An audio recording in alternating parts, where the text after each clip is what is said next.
Hello everyone, welcome to Shanta Lakshmi IAS. We are witnessing, right? The monkeypox cases around the world have been rising.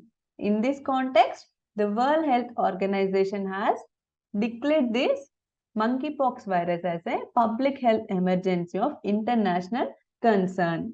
So in this video, let us discuss about this concept very comprehensively. That is, what does a public health emergency mean and when it can be declared and what are the guidelines need to be followed by the countries if a disease has declared as a public health emergency of international concern.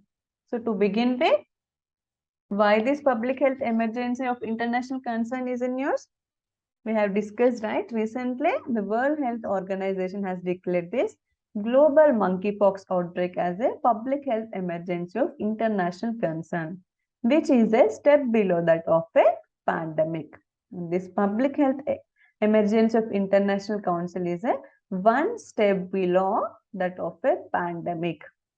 So, if the cases rise in the future, this monkeypox may be declared as a pandemic by the WHO. So what is this monkeypox virus is all about? It is a zoonotic diseases. Zoonotic disease, and it is similar to smallpox virus.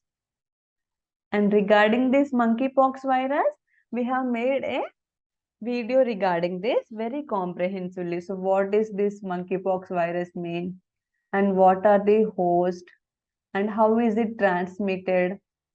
And symptoms, etc., etc. So please look at that video so that you can have a clear picture of this monkeypox virus. So then moving forward. So what is a public health emergency of international concern may? The WHO declares a public health emergency of international concern when there is an extraordinary event which is determined to constitute a public health risk to other states through the international spread of diseases. So, if disease has the capability to spread to the other states or worldwide, which may constitute a public health risk, in that case, that disease can be declared as a public health emergency of international concern. The monkeypox, it was first started in 1970 in the Democratic Republic of Congo. Until 2003, it was restricted to the Africa only. And in 2003, the first case of monkeypox was reported in US. Then it spread to some other nations. And in 2022, the first cases were reported in UK. And from then, it was spread to around 63 nations. And recently, India has also reported 3 cases, right? So this monkeypox is spreading internationally, which constituted the public health risk international level. So that's why this monkeypox is declared as a public health emergency of international concern. Then moving forward, and who declares this public health emergency? The public health emergency was declared by the International Health Regulations Emergency Committee of this World Health Organization. Regarding this committee or international health regulations, we will deal with that while we well into the discussion. Then, and when a disease can be declared as a public health emergency, there are three criteria the disease has to qualify. What are those 3 criteria? If the disease is unusual or unexpected, and if the disease has the potential for international spread, and it requires an immediate international response to curtail the spread of the virus. So the monkeypox has qualified all these 3 criteria, right? It is unusual because the virus has been restricted to Africa only, but after that there were little cases reported outside Africa. But from 2022, when the cases were reported in UK, it has been spreading rapidly around the world. So it is unusual and unexpected. And we are witnessing it has the potential for international spread.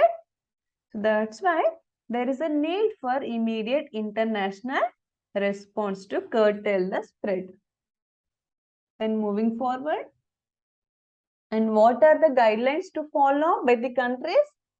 As part of PHEIC, Public Health Emergency of International Concern Guidelines, so these are to be temporary only and can be reviewed for every 3 months. And if a disease is declared as a public health emergency of international concern, countries are expected to follow some guidelines.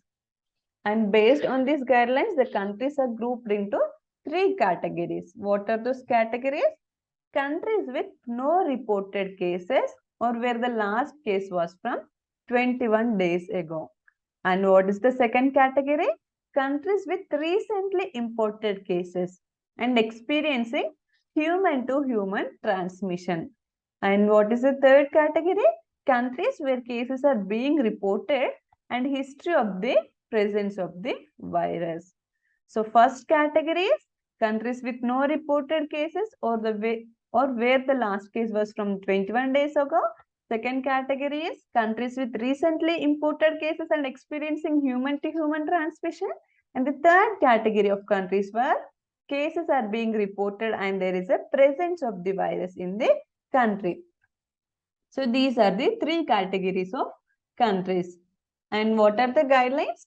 The guidelines direct countries to step up surveillance, spread awareness on the pandemic or this disease, and ensure that at-risk groups aren't stigmatized. So these are the guidelines to be followed by the nations. Moving forward, and is this the first time a public health emergency has been declared by the WHO? Is monkeypox disease is the first one?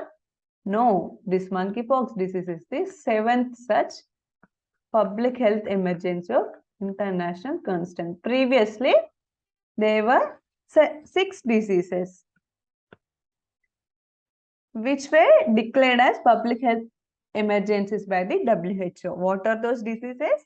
In 2009, H1N1 was declared as a public health emergency of international concern. This is swine flu, right? In 2009, the first case was reported in US. From then, it spread to the various other nations. So then, it was declared as a public health emergency.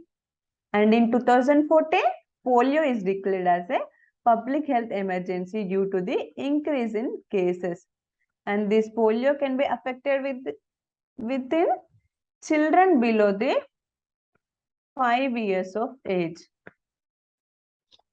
And one more point is that in 2014 only, India has received the polio-free certification from the WHO. In 2014, due to the increasing cases around other parts of the world, it has been declared as polio has been declared as a public health emergency. But in 2014 itself, India has received the polio-free certification from the WHO. And in 2014 only, Ebola disease has also been declared as a public health emergency. And in this 2014, the first Ebola was reported in Guinea and it spread to the West African nations. And in 2016, the Zika virus has been declared as a public health emergency. And in 2016, the Zika virus has been reported in America and the Pacific regions. And in 2019, Kivu Ebola has been declared as a public health emergency. And in this year, this Kivu Ebola has been reported in DRC, that is Democratic Republic of Congo. And in 2020, COVID-19 has been declared as a public health emergency and then to pandemic.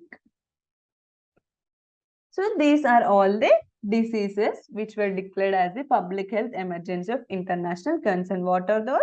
H1N1 or swine flu, polio, Ebola, Zika virus, Kivu Ebola, and then COVID-19. And now monkeypox.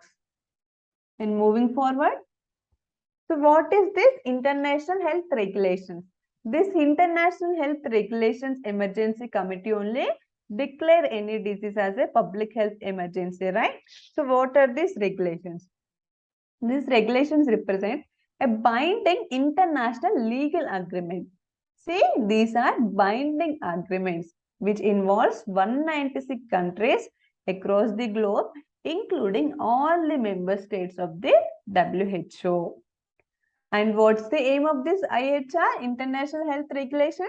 Aim is to help the international community prevent and respond to acute public health risks which have the potential to cross borders and threaten the people worldwide. And what's the purpose and scope? It's to prevent, protect against, control and provide a public health response to the international spread of disease in ways that are commensurate with the and restricted to public health risk and which avoid unnecessary interference with international traffic and trade. So what is this IHR is about? It represents binding international legal agreement, involves 196 countries and all the member states of the WHO. What's the aim or purpose? To prevent, protect and control and provide a public health response to the international spread of a disease. So with this, we'll end this session here. If you like, please like and share. Thank you.